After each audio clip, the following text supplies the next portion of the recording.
మా ఏమైంది? ఏమైందమ్మా? ఏం లేదమ్మా. ఎందుకు ఏడుస్తున్నావు?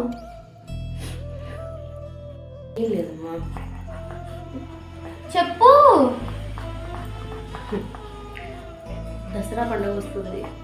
ప్రతి ఒక్కళ్ళు అమ్మమ్మ వాళ్ళ ఇంటికి వెళ్తారు, కానీ మీరు మాత్రం అమ్మమ్మ వాళ్ళ ఇంటికి వెళ్ళలేరు. ఎందుకంటే మా అమ్మ లేదు కదమ్మా. ప్రతి సంవత్సరం ఇలాగే బాధపడుతూ ఉంటారు, కానీ ఈరోజు ఎందుకు ఆపలేకపోయారు. దీనికోసమా బాధపడుతున్నావు? ఇంత చిన్న విషయానికి? అమ్మమ్మ లేదు, నిజమే, కాదనట్లేదు.